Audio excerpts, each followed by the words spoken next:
Welcome to Cook with Jake and Joy. This is season 8 and we are so excited to bring you some really great recipes. As always, everything we make is vegan and gluten-free. And even if you're not vegan and gluten-free, you're gonna have a path to eating better for your whole family if you'll just take some of our recipes on. Even just try one a week. This recipe is something that we've been perfecting for 26 years. Yeah. We've been making these shakes for breakfast almost every day since Jake was a little girl. And there's lots of different ways to make them. One season we did a green drink. We've done them in lots of different ways. So just check out our YouTube channel and you'll be able to see all the different ways that we make it.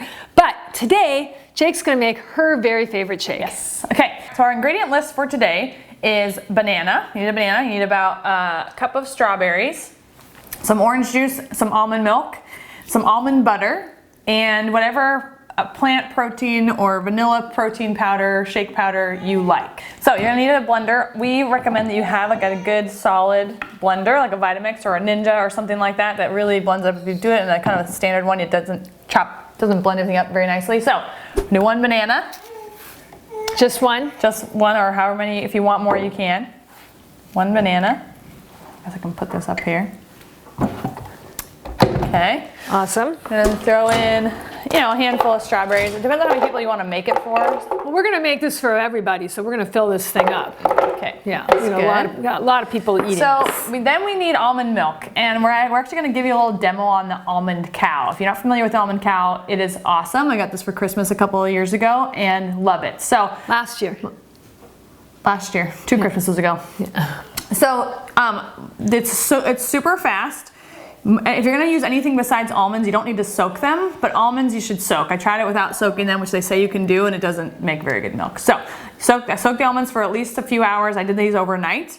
So you take 1 cup of soaked almonds, and you have this little basket deal, and it's got a line on it to where to fill it up to. This is the coolest thing, and you can use like oats, but oats are a little bit mushy. You can do oats, you can do cashews. So I a lot of times do like almond, walnut, cashew, like I'll kind of make a mixture out of it. If I put dates in it and stuff, you can do all kinds of cool stuff. And the cool thing about it is that it doesn't have anything but the almonds in it. So when you get like almond milk that you get at the store, it's got all these other emulsifiers and things like that. And so if you really want to be pure, and this thing's so fast, I mean. Yeah, so you put it on there, so it's in there, it's got a little blade that sits in there.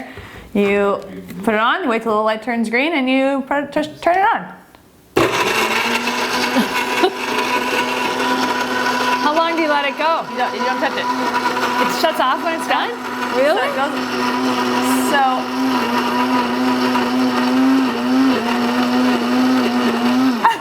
So it goes on a couple of times like that. So it takes about 30 seconds to do it, and then it's done.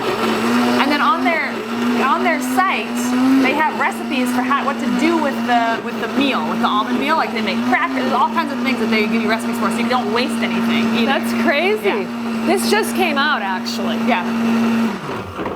Is that it? One more time. Really? How do you know? Because then once the light turns off and it's trying to turn solid green. Okay. That's so amazing. Isn't that cool? I need one of these. I know, right? One more time. Isn't that cool? Yeah.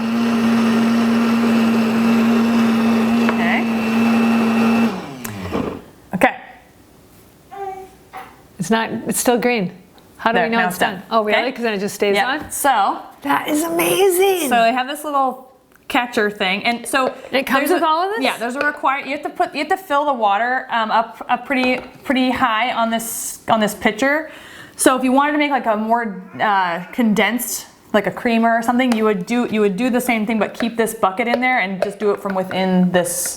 You put the. Oh, really? Yeah, you just have this much water and this much. Oh, that's so cool. Oh, we should have done that. So darn it. So you can see, I don't know if you can check it out. Can you see it? That is so cool. Frothy and I've never seen this work. I bought it for you, but I never saw you use it. Okay, so we're gonna put a little almond milk, and then they have like cool glass pitchers, or you can put it into glass jars.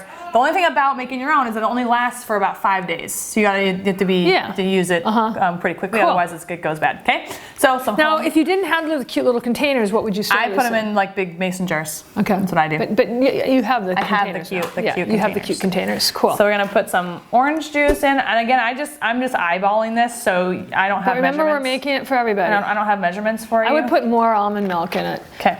I usually put more of the almond milk than I put of the whatever juice I'm using. I like to make one with pineapple juice, and I don't like it to get too sweet, so Yeah. Yeah. So we're gonna put a little. Now this is milk, crazy. I almond haven't butter. tried almond butter with. So to me it tastes like strawberry yogurt afterward. That's what I think it tastes like. So I'm gonna put almond milk in here.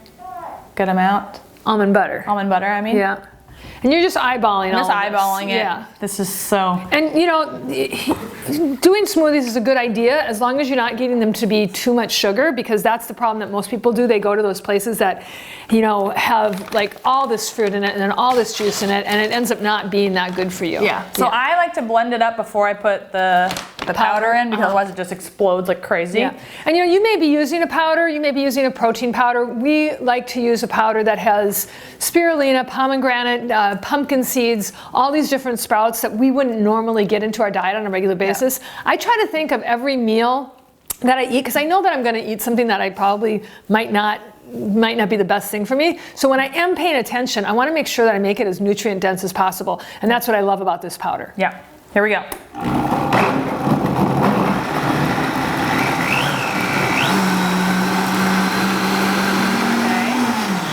I'm gonna slow it down and put the powder in. Now it's a little bit thinner, so if you like your smoothies thicker, you can add some ice, which I would normally do. Is add some ice. Sure. I'll get some ice. Yeah. Normally add some ice.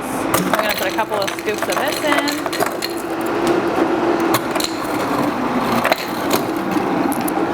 Okay, and we'll throw in some ice. Is that enough? Yeah.